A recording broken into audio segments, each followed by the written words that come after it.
Okay, 15th time's the charm. There you go, buddy. Don't know what I did differently, but whatever. Lost my voice meter. Where's my levels? There we are.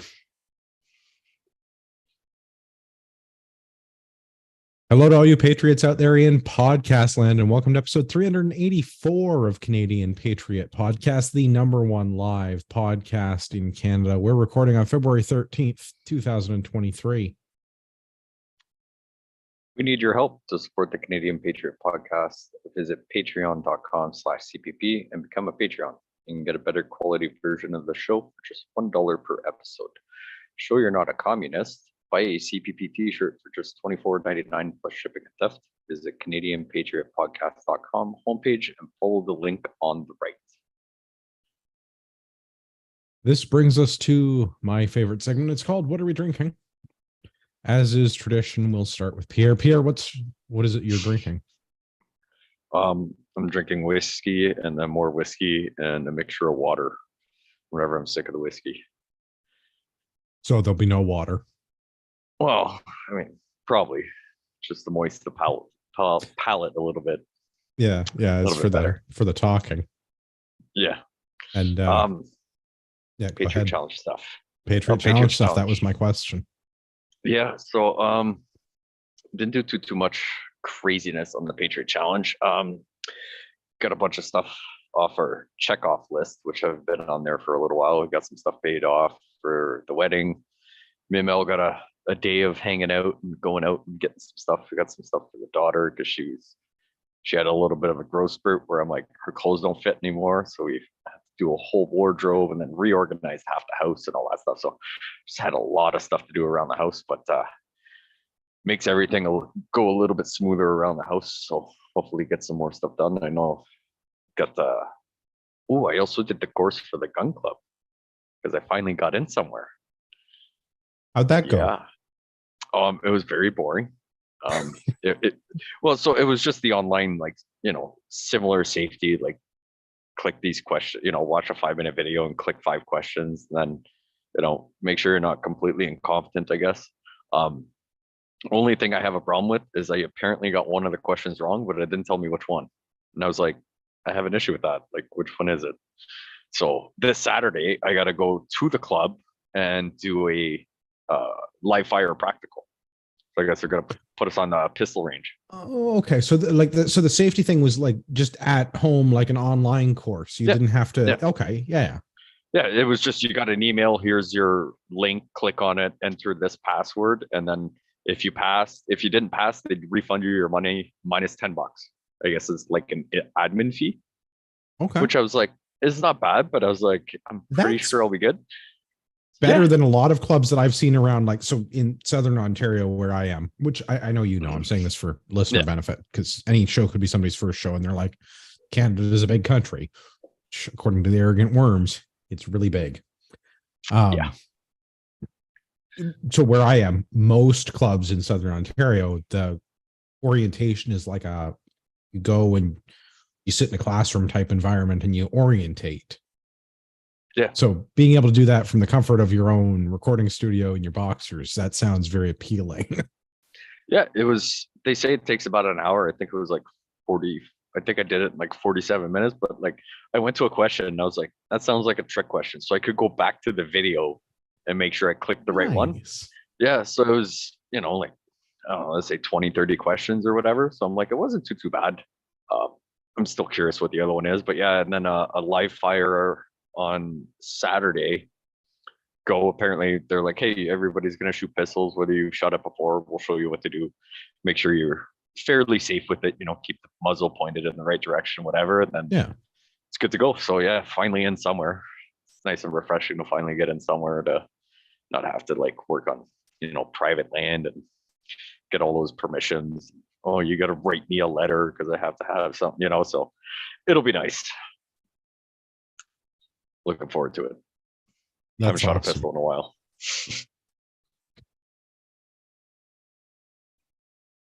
What about you? Well, I didn't join any new gun clubs lately. So, I mean, feeling at a disadvantage on that.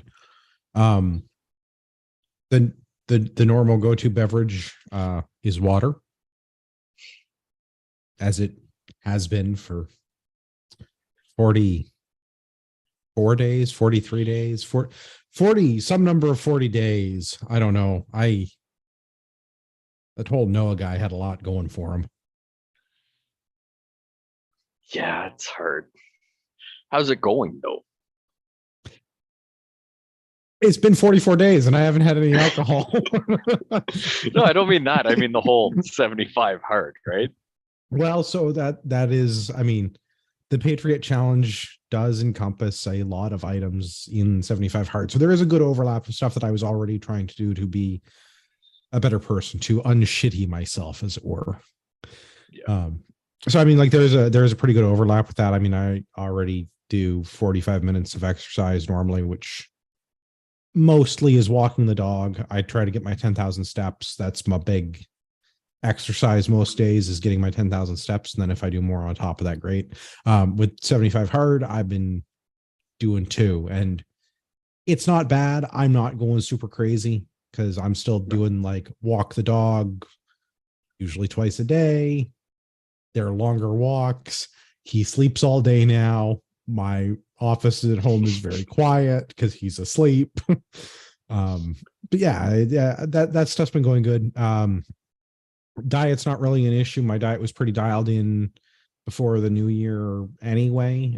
Just like normal Christmas stuff, lots of family dinners and going places and work events, and just extra treats around all the time in December, right? So I was already sort of not in bad shape, but my diet was not as close as it should have been, and it was mostly the treats from, you know, holiday cookies and extra goodies around the office and those sort of things. So getting my diet dialed in and just staying on top of my macros and being under my calorie goal every day has been a good thing. Not a terribly difficult thing. It's just like I actually just have to follow my diet. I can't just be like, that's a good looking cookie, I'm just going to put that in my mouth and eat it because it's there and it's free and it looks good. Yeah. But I mean, like, I've also been in the office less, and I've been going out for work stuff less. We had some work stuff in January, and I had some dinners and things that I had to go and attend, but I was able to schedule myself around those fairly effectively, and everybody at work was super supportive of my sobriety. A couple of the guys on my team had to describe in an excruciating level of detail for the table what exactly they were drinking and how it tasted. So that I could live vicariously through that. Like one of my junior techs got a flight of whiskeys, like different kinds of, like not a big glass, like kind of, you know, half an ounce or 3/4 of an ounce kind of thing, of like several kinds of whiskey. And I was like, so he's going through and he like, I need you to describe to me in like a painful level of detail what those are like. Yeah, I'm sure that made him that was a little weird. It was a little bit weird, but whatever. It was fun team building, bonding stuff with the guys. So I mean that stuff's been going good, going well. Even grammar, which is sort of my next one. I've been reading. I'm reading a lot, which is fine. I enjoyed reading before. I'm on track with that. The progress photo is the thing that I often have to get out of bed at night and remember to go and do, because I don't often take a shirtless selfie in the bathroom. Although now I have many shirtless selfies in my bathroom. Got to build that OnlyFans somewhere, buddy. That's I don't think that's how OnlyFans works, but yeah, overall going well. The 4 liters of water thing is a little rough, but you know, it's not terrible. I am looking forward to I think it's the 16th of March is the day I'm getting alcohol again, right before St. Patrick's Day. Like, I believe that is the 17th of March is St. Patrick's Day. Just the 3 days of haze after that. It's only going to take like 4 beers too. Well, that's what I told the guys at work. I'm taking the day off, and then I'm taking like 2 or 3 days to recover. So the fact that it's over a weekend doesn't cut into my PTO, so that'll be good. Yeah. And just in that vein, I was listening to last week's show when I wasn't on. I had to I had this wage cucking thing I had to do some work for last Monday night, so I wasn't able to attend. People were talking about the Ruck Challenge, which I think it worthwhile repeating. I've been doing mine this week. No, next week. Next week will be the big week. Next week is the 2-hour week, the first 2-hour week. And I don't know if I'm going to be able to keep up for what I did in week 4 because I was keeping a 10-minute pace, and I'm not sure I'm going to be able to keep that up. I got a pretty decent blister going on one toe. Oh. It's just like mildly annoying, but I'm afraid of aggravating it. So we're an hour and 45 this week that I need to do, and then next week will be that 2-hour week, which is the big week. Week 6 and week 9 are both 2 hours. And congratulations to all the folks that have managed to keep up with that. I believe we started with 13 people, and I believe we're at 10 now that have completed week 4. Yeah, I still got to do week 4. Well, so that was I had to push it off. Yeah. That was what I wanted to bring up. I was listening to you guys last week talking, and I'm okay with people pushing it off or not pushing it off or whatever. The reason that other Andrew and I laid it out on the weekly basis is because I want to give people time to adequately recover, because most of the people doing this, at least on the panel, and maybe some of the listeners are different looking at certain feds, Kyle, most of us probably are not professional athletes or getting paid to work out. So the recovery time thing is important, and not over exerting yourself or injuring yourself. And that was the only thing that I really wanted to bring up with what was discussed last week. Was I have no problem if people want to do them 2, 3, whatever in the same week, but do it safely, do it within your ability. So if you want to do 2 in a week, that's fine. Back to back, probably not a great choice. Take a couple of rest days in there. Yeah, definitely not for my knees. Well, and that's the thing, is like the knees and all of the I get a lot of hip abductor stuff going on in my TFL, little muscle in the front of your hip on both sides. I find mine get taxed easily. So that was my only thing that I was like screaming into my phone. Well, not even. I was shaking my head while I was listening to people, because people want to double up. Sure, double up. No problem. Sir Mix-a-Lot said it best, but just be careful. Make good choices. If you're going to do 2 big workouts, 3 big workouts in the same week, targeting the same stuff, just allow for adequate time and play within your limits, right? That's and most people will know that, but for new listeners that are, for any time could be somebody's first time. Yeah. I mean, it kind of works out for me. Like my daughter does Girl Guides on Tuesday nights. Last Tuesday, I hadn't eaten, and I was like, well, I can scarf some food down and then go for a ruck. But I was like, I also don't want to hurl on the side of like the main road in the town that she does whatever. So I pushed it off. And then I wanted to do it Sunday, because it was like Sunday was a gorgeous day, but we all got into the groove of like, we emptied out our closet, every drawer, and we were doing this. And I'm like, and then I was like, I haven't eaten yet, but I was like, okay, but Tuesday I'm going to do last week's. And then I was like, Saturday, this weekend, Mel and Emily Ann are, doing something. So I was like, well, I got to go do the thing at the gun club. It's like, I'll be home at this time. I was like, midday, not much going on. I was like, I can cram those 2 in. And then that puts me back on the Tuesday that I'm like, it's not, it's already time allotted that I'm kind of just sitting around, watching something on Netflix on my phone while I'm waiting for her. So I'm like, it kind of worked out.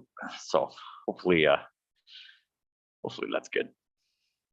That would be good. I think if people want to participate, if they haven't done the first week, or if they're going to skip a week, that was, I think the other thing with that is it's not too late to start. We only programmed it to be the 9-week cycle that it is, to try to fit it with the beginning of the year, because of people being like January 1st, new goals and stuff. And then when we're anticipating the finished things to happen. Yeah. I mean, if you can only start now. Start of the finished things. Yeah, I guess the start of the finishing. But I mean, even if only the time and the weather is working in your favor now, start doing the 9-week now, and then compare what you've got compared to, on the Google Docs. I mean, and I mean, it's not like we're doing it for anything other than bragging rights, and certain people are Kyle and going to win, but Yeah. I'm reasonably happy as long as I'm trying to keep up with younger Andrew, who is, as I'm sure he would point out, very ahead of me. Yeah, I don't know. I'm like, I'm just setting my own personal goals because I'm like, I can't keep up with some people. And I'm like, I was like, okay, what's the time? How much weight I got compared to how much I weigh? It's like most of the time I do it when like after a long day of work or whatever. So I'm like, if I can get to this goal, and I've been hitting just a little short of it. So I'm like, I want Yep, to hit, 7 kilometers, and I'm like 6.6. So I was like, I'm almost there. So I'm like, almost. just a little off. So I'm like, yeah, I have a hard time trying to keep up, but I'm like, yeah, just set your personal goals. What's your time slot? What's your okay? How much do you want to walk per kilometer? How much time per kilometer? And I'm like, just keep pushing for it. Get a little bit better, hopefully, What when that is day that? comes. What is that goal? Have you worked out your like per kilometer rate or your kilometer per I would hours? What do like you? to do 10 minutes per kilometer. Okay, I feel like that Eh, is that. I mean, it's It's a fast but bit of a achievable. yeah. It's not You're doing that crazy, with but a fair bit of weight right now too. You're not doing that with the 10 kilos that the fins are about. no, I'm doing it with the 22. So Yeah, like I've got I think 47 pounds, but I mean we cut it off at 44 or 45 or 44. So I've just been yeah, doing like whatever the 44 max pounds, is, something right? like that. But I'm like, yeah, and I'm like, with my body weight, I'm like, that's like almost a third of my weight because I don't weigh much. So I'm like, Yeah. I'm like, so yeah, I've I can hit see been that hitting being just I can see that being a little bit of a challenge to keep that. And I mean yeah, your numbers are close. close. Yeah, Numbers are they're just a close. little under. And I'm like, Just knock and I 10 find down, I've 10 pounds yeah, down and see how you do. no, because right now I've just got this like giant Oh, so it's just the spare one part. weight. Yeah, Yeah. it's just the one weight. So I'm like, no. But I've also found that like at the beginning I kind of dragged my feet, then I kind of get into it. And then towards the end, I'm like, okay, let's go, let's go, let's go. So I'm like, I'm trying to figure out how to get a little more oomph in my step at the beginning and hopefully keep up with it. So Well, we'll see. you're using a smart watch, right? So you get your time on your watch with your pace calculator and all that good stuff. No, I Oh. don't even wear watches. I don't have the fancy money to buy smart watches. Oh, you're So using the Strava app. yeah, Strava app on my phone, and then pretty much. So if I do it from my house, drive to or not drive, sorry, walk to a street corner where I know I have cell reception, and then I set a Mhm. timer for pretty much half the time, and I walk into the wind, and then when the Okay, yeah. timer goes off, take a little bit, few more steps, turn around, and walk with the wind behind me, and Okay. then I do like the idea of walking with and against the wind. That's good. yeah, I usually do out and back on converted rail beds. So we have a bunch of rail trails around here that are they're no longer used for nice, railroads, but they are still railroads. There's not like there's the gravel bed and that stuff, and sometimes they're yeah, paved, but usually not. So I usually just go out and back, and I have the fancy Garmin watch, which yeah, the fancy yeah, Garmin watch is fancy. You know what though? I really do like the for the not having the cell phone reception, the Garmin Fortrex. I think it's I have the Fortrex 401. yeah. I was And it's looking just a at it. little handheld GPS. I think they're like 200 or maybe $300. Yeah, they're not horrible, but I'm like kind of only really keep an eye on it when we're doing these things. Like if I go for a walk on my own when we're not in the middle of a ruck challenge, like I'll just like set a timer for 45 minutes and then turn around. Which And is whenever I perfectly get home, right? perfectly fair. So I use the Fortrex for other outdoorsy things because you can do all the GPS stuff on it. It's just not got detailed maps. So you can plug in all your points in advance on it, which is a thing I've been trying to learn is more digital navigation, digital mapping stuff. One of my nice. Patriot challenge skills. So we Gavin and I, some other people that we've hiked with have set up a bunch of Garmin maps of our area with where's the parking lot, where's the turnaround point, and all of that. So the Fortrex for the price, yeah, it's a little bit, but it's not unreasonable. I've been trying to do those out and backs though. So with the watch or the Fortrex, either watching the speed, so like 6 kilometers an hour, or my time 10 minutes per kilometer, and as long as I'm close to that all the way through, I do pretty well. Nice. I do find when I get to that turnaround, though, I tend to try to go faster in intervals on the way back because I know how gassed I feel. It's kind of a poor explanation, but like I know how I feel when I get to the halfway point, and I know how hard extra I can push because I know, well, I've just walked this way. I know if I'm going up the hill or down the hill or whatever, right? Yeah. And I know that I've got so much time to get it done in. So if I'm not jogging, but if I move a little bit faster for 200 meters and I walk at my 10-minute pace again, and I do another 200 meters where I'm going a little bit faster and I try to knock that time down to like 9.5, I can do it in that sort of interval, go a little bit faster, go regular speed, go a little bit faster, go regular speed. Some people like it when you go a little bit faster. Some people don't like it when you change the pace. It's sort of activity dependent. It depends where that peak point is that you're at, right? It's all about achieving the peak point. Yeah. When you're too close to the peak point, you can't modify too much. Well, no, because you want to make sure that you arrive when you're supposed to. Yeah. Yeah. Oh, YouTube's not, well, I don't know. That one's probably okay for YouTube. It'll be fine. Hopefully. Yeah, huge derail on the Patriot Challenge stuff, but that's okay. Listener feedback. Yeah. All right. Do you want to take the first one? Yes. So someone's unacceptable views. I just wanted to say that your podcast spreads disinformation and you're all misogynistic and unacceptable views. I do enjoy Pierre's drunk rambling thoughts. Also, a friendly reminder, please just get vaccinated. I am on my 10th booster already. Yours truly, Jay Trudeau. So we want to thank Mr. Trudeau for taking time to write us back. I suppose I've sent him enough letters during his time in office, assuming it's the same Jay Trudeau. Yeah, let's hope. I mean, at least we're being listened to. I mean, I kind of expect there's a whole floor of like an RCMP building that's stuck having to listen to us. Yeah, double check everything and cross our T's, dot your I's. I'm looking forward to hearing this all read back at my trial. Especially those nights where you're like, I don't even remember saying that. Yeah. Let's do another one. We've also got an email from Chris regarding 382. This is a recent episode we had from Chris. Hello, Patriots. You left me no choice but to write this. I have to say that I was pretty sad after the last episode 382 and the discussion about healthcare. I acknowledge that you may be a patriot and have completely different views on the best way to express it. By definition, patriotism is about a country, what's best for it, a country as a whole. So about the best outcome for the majority, not individuals or everyone. What I heard in the discussion about healthcare was troubling to me because I heard a lot of socialist ideas. The excuse was that it would be too difficult to do some things. Well, you agreed those things would be the right things to do.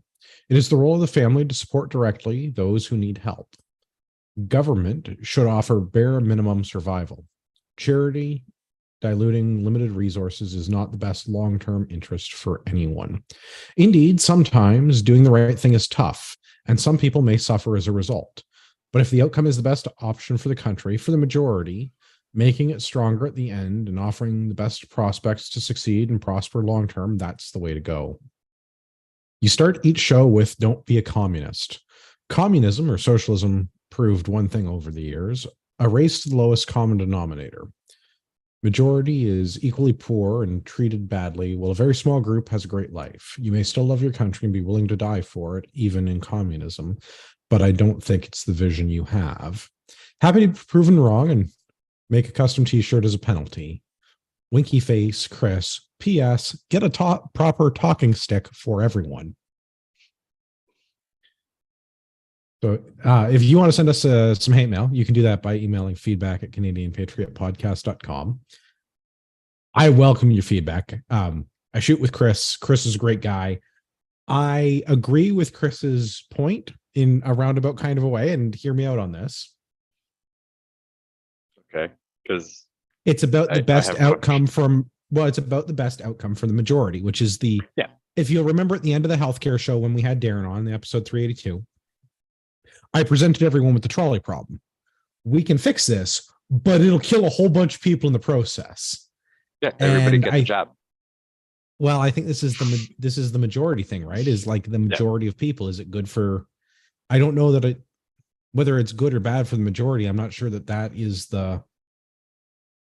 I'm not sure that that's the key point, right? I mean, it should be good for you individually, and you should have the ability to choose, I think. But if we look at pull the lever that's labeled eliminate public health care, a lot of people are going to have really adverse outcomes from pulling that lever.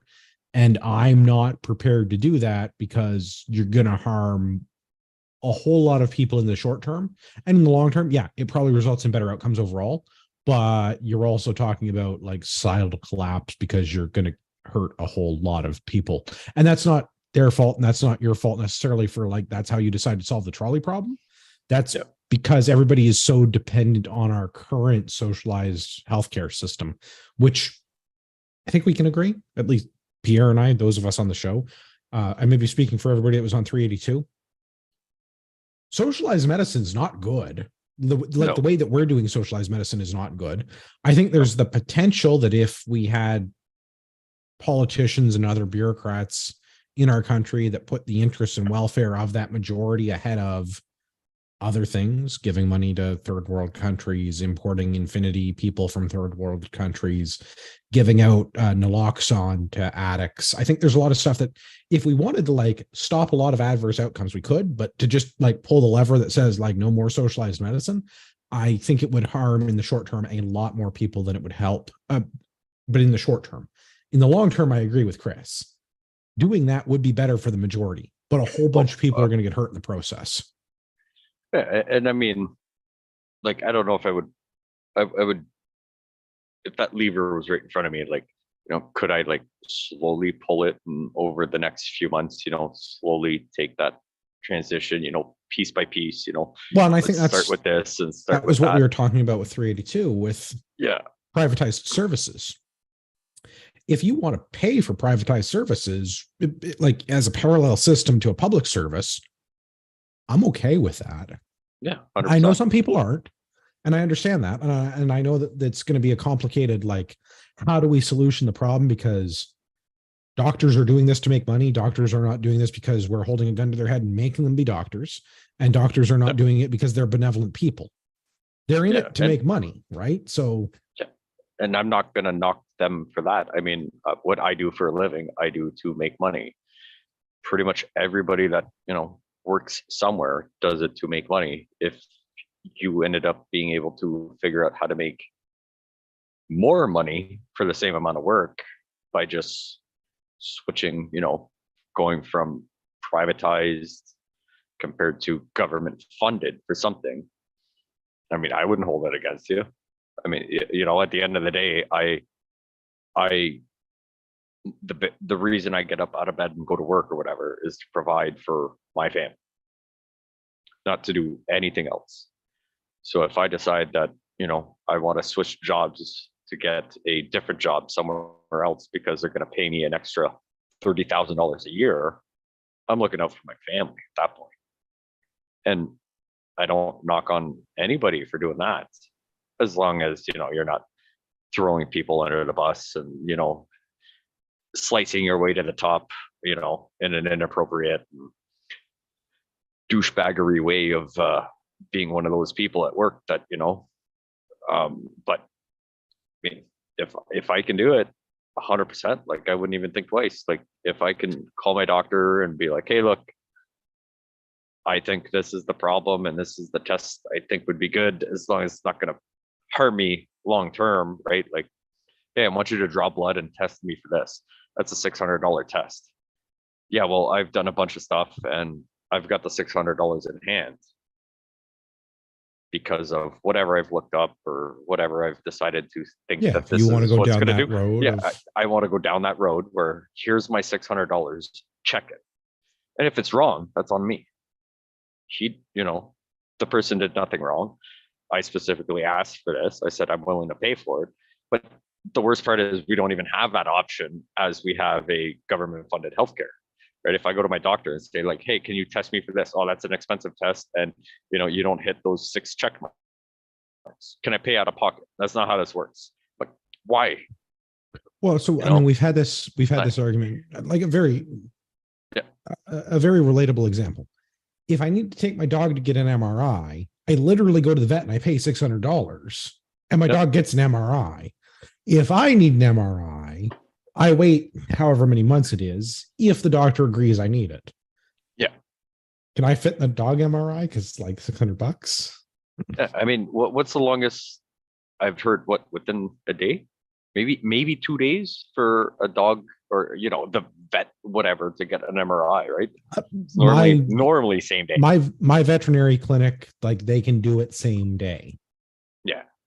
So now I understand it's different animals, people, but I mean, like, an MRI is basically an MRI, yes, machines and whatever. But like, if veterinary clinics are going out and buying MRIs and hospitals are spending a lot of money building MRIs, the problem seems to be the cost of operating the MRI. Yeah, like what's the average wait time, at least in Ontario, for an MRI right now? 9 months? I think it's getting close to a year now. It might be over 9 months. Yeah, and like the weird part about it is, like, they run 24/7. So like they'll call you and be like, "Can you be at this hospital at like 2 o'clock in the morning?" Right? I don't know if they all run on that 24/7 schedule, but yes, I have heard of some hospitals that will do it like what I would consider strange times. But I think that the fact that the wait time is where it is says that there's a problem with the service delivery. There's either not enough of it, or the people running it, there's not enough of them, right? We don't have enough staff. We don't have enough tools, one or the other. Yeah. But in either case, solving veterinarians can figure out how to get dogs done in a day. We can probably figure out how to get people done in less than a year. That's And I mean, obviously, there's probably a lot more people than dogs, per capita and whatever. Like, so I'm not saying I wish there was more dogs. I like dogs better than people. Yeah, in most cases, but at the same time, it's like, okay, well, how much? I mean, if my vet can buy an MRI, I mean, I can agree with how much I pay to the vet to see my, big half horse. But if they can figure out how to get X-ray machines, this, that, surgery's done in a few days, and this, that, like, oh man, apparently you make more money being a vet than a people, and you have to deal with less people. You have to deal with less people. I think that the profit incentive is different, because if we're looking at take the patient out of the equation, the person versus the animal part of that, you still a medical professional. The education is different a little bit, but like, biology is basically biology, right? Like, mammals are basically mammals. Yeah, no, I mean, nowadays that's up for debate, but I mean, you and me will agree. Yes. We'll agree. Yes. So, okay, there's different educational requirements. Maybe nursing is different than veterinary technicians. Yeah. Maybe being a people doctor is different than being an animal doctor. But like, broad strokes here, dispensing meds is dispensing meds. Taking an X-ray is taking an X-ray. Doing differential diagnostics is doing differential diagnostics. I mean, like, you do that as a mechanic. It's just troubleshooting. Yeah, the human body is a little different than a car, but it's still just troubleshooting, right? Oh, have you seen the amount of computers in a car nowadays? Well, I don't have any computers in my people. Fingers crossed we stay that way for a while. But yeah, the point that I'm getting at is the lack of government involvement in those very similar types of operations with animals versus, maybe operations is not the right word in this case, but those services for veterinarians versus the services for people doctors, they don't seem vastly different to me. The things that I notice that are different is all of the government bureaucracy and regulation around funding and payment and how hospitals get built. Because if you want to go build a vet clinic, you just go build a vet clinic. If you wanted to build a hospital, well, you have to be a government. Nobody just goes around opening hospitals. And if you're the government, you're not just going to staff the hospitals with doctors the way that a vet clinic would staff the clinic with veterinarians. you're going to get administrators and schedulers and a bunch of bureaucrats and people to make sure that they count all the paper clips the right way, and a bunch of compliance people do all the, and not that a bunch of these things don't exist in other types of service businesses, right? Like your car mechanics shop still has a foreman who's responsible for making sure all the cars go in and out on a schedule, right? Your doctor's office has a scheduler to make sure the patient's coming in and out on a schedule. Like, all that stuff still happens. But the difference between the private services, and it doesn't seem to me, to my mind, whether it's a mechanic shop or a veterinarian or any other service industry type thing, it's the lack of government bureaucracy and funding that seems to make it more efficient. Yeah. You know, like, just let us do our thing.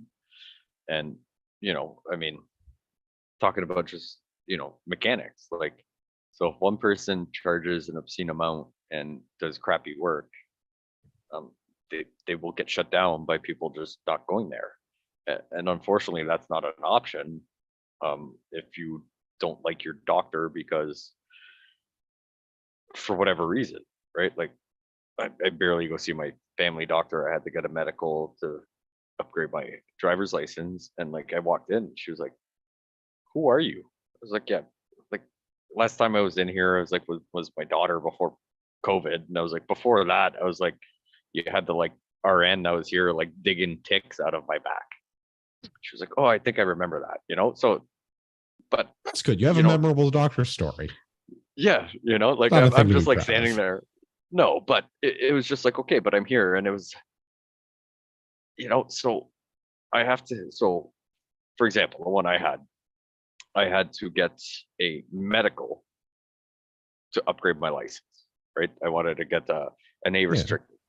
So I was like, okay, you know, go write the test. Oh, you got to go get a medical from your doctor, you know, which is another government agency telling me I got to go see a government agency to get this updated. And it cost me money. And like, so I went in, they checked my pee to make sure I'm not pre-diabetic or something.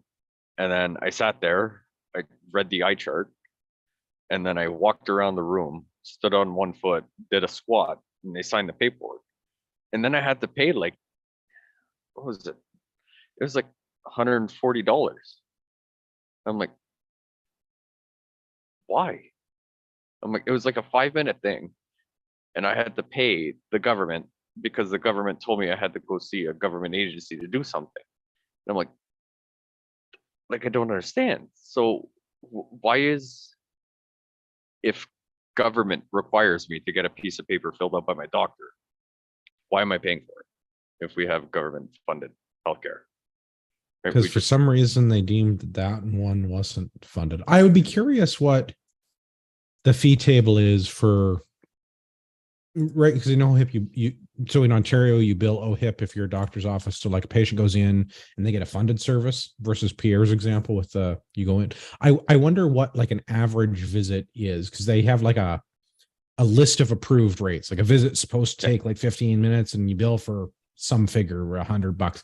I'd be curious what that figure is. Like if you're just paying like the posted shop rate, you know, when you go into a mechanic shop and they say, you know, the rate's $160 an hour or whatever, like I wonder if it's something like that. And I know it varies with OHIP by service. It probably is the same in other provinces, that they have a table of rates for various things, and it's supposed to take you a certain amount of time, and then you bill for a certain amount of money related to that. And there's going to be some overhead with that, right? Because like you got to pay the receptionist, and you got to pay your rent, and you got to pay for the weird paper that goes on the exam table that you had to sit on for a minute. And like, so there's going to be, you're not just paying for the doctor's time. There's other parts that are involved in that should be figured into that billing fee. I wonder how close it is to what you paid, if that's like a normal rate. Yeah, but that's the thing. Like, why would it not be covered under the normal rate? Because all the things were done the same. You filled out a piece of paper, which you normally write stuff down when I come see you because I got a boo-boo on my knee. But like, so can I check and see if they build OHIP for me to get there to make sure they're not double dipping? I don't know if you can do that, but I believe that there is a way that OHIP can do that. Because I know like healthcare fraud's a whole industry into itself in this country. Oh yeah, for sure.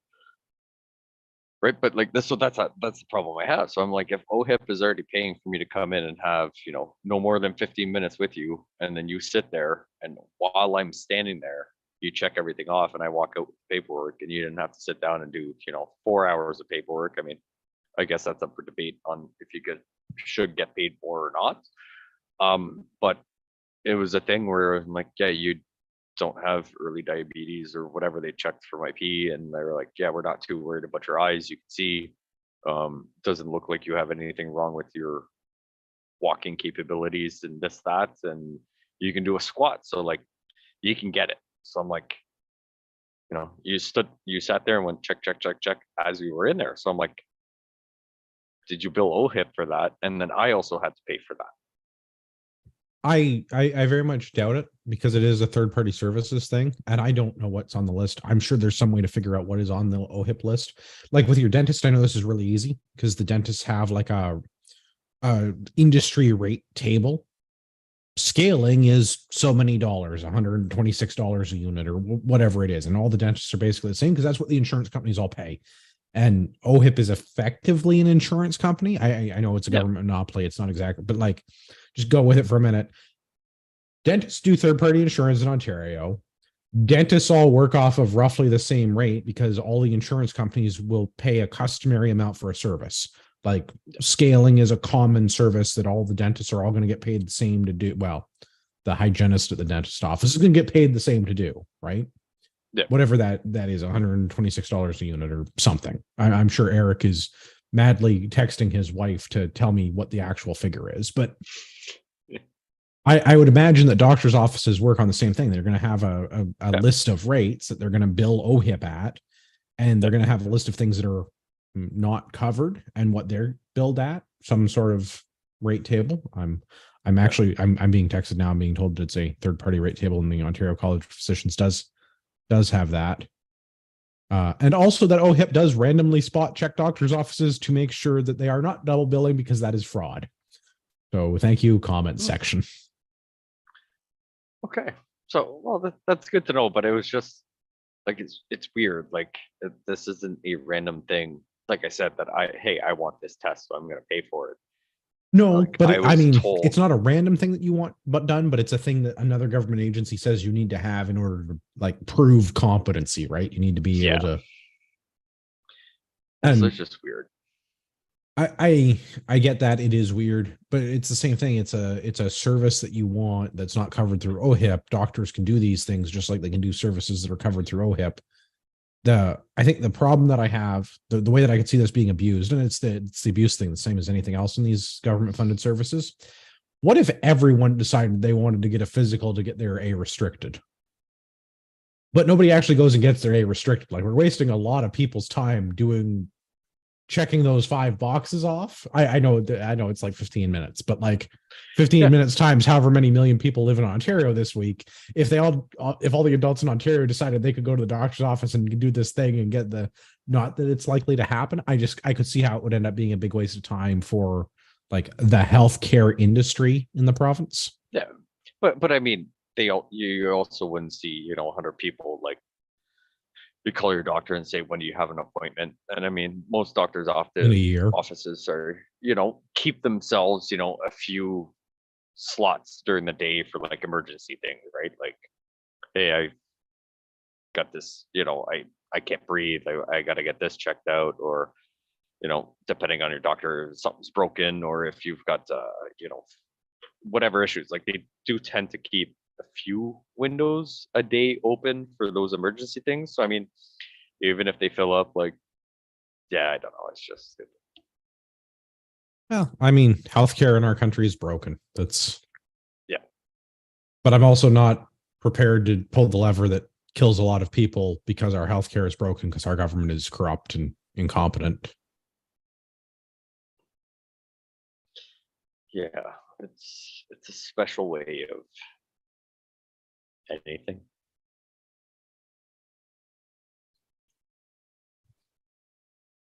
Fair enough. Is there anything else that you wanted to go over, Pierre? Otherwise, I think we're probably going to call that a show and wrap it up early. Well, on time, but we started late. So short episode for those of you listening to the podcast, not live. But if you're Want to listen live Monday nights, 9 p.m. YouTube is the best place to do that. You too could be all up in the comments section. Yes. They can get real riled up some nights. Make me giggle. No, but I mean, actually, interesting follow-up question while we're talking about the comment section. Do you think voluntary charities would pick up the slack? For what? Well, I assume if we're ending the government socialized healthcare system, if we just privatized it, I think to a certain degree, certain charities would do certain things for people that they feel like being benevolent towards. I don't think it would be like 100% just like the Salvation Army with the guys ringing the bell at the supermarket checkout around Christmas time are not just going to kick in to cover all the. Yeah. So, I mean, I could see like volunteer charities, maybe picking up the slack for, hey, you need a few stitches for something, stuff I that could see that for certain things. Yeah, for certain things, right? Like, I wouldn't want to go to a volunteer charity for a life-threatening thing. But I think might it's be still good. well. I mean, we have cancer charities now, right? We collect money to give to cancer research. I could see. I could crazy government money for that. Oh yeah, no argument at all. I just like if you just redirected the funds instead of giving it to cancer research, if you just gave it to people with cancer that need money. I mean, I could see some voluntary charities, but I don't see charity as a general rule covering all of that because most.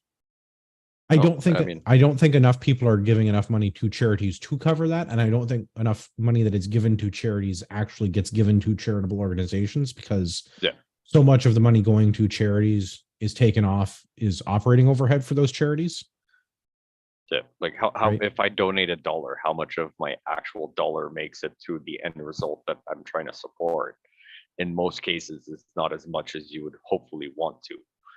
Well, it's certainly not going to be the dollar in almost like there's almost any case, right? They're not giving the dollar. And I think a lot of them are, it's going to be cents on the dollar or maybe 10 cents on the dollar. I don't think that a lot of charity money is actually making it through the charity to the cause that you're trying to support, which again, in a roundabout way, I agree with Chris's point. If it were a family thing, if I had a sick sister that had to get some treatment, I'm pretty sure that we could figure out how as a family to scrape together some money to put towards that thing. Yeah. Because it's a thing that we care about versus like generic charitable cause that the grocery store wants to add $2 to my bill to this week. Do I want to support the whatever? No. No, I don't in most cases. And the big thing is because like how much of my actual donation actually, gets to the end result. Well, like I'm not saying I'm against in the case of grocery stores, why would I give the grocery store money that they get to write off as a tax expense to give to a charity that gets to use that to run their charity that then some small amount of this I'll just keep my $2. Thanks though. Yeah. But and that's the thing, right? For too many of the places, it's not even, if I give you $1 and 10 cents goes somewhere, I have my issue with the 90 cents, the 80 cents, the 50 cents, the 40 cents that doesn't make it to the end results. And it's almost impossible to try and figure it out. Everything's all hush hush about it, but I mean, a lot of places do it because it's a tax write-off, right? Big corporations. That's how I understand it. And maybe I'm wrong about that, but like that's one of my complaints about the grocery store doing it, because I understand that if the grocery store collects the $2 from me, I don't get a tax receipt. But when the grocery store gives $2 million to like sick kids in Toronto, they get a receipt. Oh, right. Like that's how I understand that to and maybe that's not an accurate, but that's how I understand it to work. And I don't need to further enrich corporate profits. So, but I mean, but hopefully you can save on cucumbers next time you come in. I did see that the price of lettuce went down $1 this week. So, it costs you $2, but you save $1, right? So you're still out $1, but I don't know. I think I'm in agreement with Chris's position that like it's a family thing, and then it's probably like I'm going to say community thing. I know the word community is a little bit close to the word communism, so there's probably some people that are going to be all up in the comments section getting triggered about that. But I mean, if you are part of a religious group and somebody at your church, or if you're part of a some sort of a social club and somebody in that club is unwell, like I can see those people being the first people that you're rushing out to help, to be charitable towards. And maybe it's not financially charitable. Maybe you're giving them food. Maybe you're cooking and cleaning. This is like, how many times have like somebody that's like remotely in your circles has had someone take ill or die, and everybody shows up with food. Yeah. Right. Because like that person's just not in the mood to be cooking, but they still need to eat. So a bunch of friends and family just deliver the casserole dishes full of stuff to them. Right. That doesn't have to necessarily be financial. I mean, it still kind of is because they had to buy the food and they had to prepare it and whatever, but it's the, but you know, like not the cold hard spendable cash. It's not the fungible currencies. Right. I mean, just, you know, someone that's really stressed out and no breaks and lots of stuff going on, like taking their kids out for a few hours and letting them, you know, unwind. Like I find doing that for people I know, where I'm not saying I don't care about people I don't know, but like at the end of the day, I don't really care. Well, that's the thing, is how many people can you really care about, right? Yeah. Right. Like I care about people that I have daily interactions with, and, you know, support me when I need help, and I support them when they need help.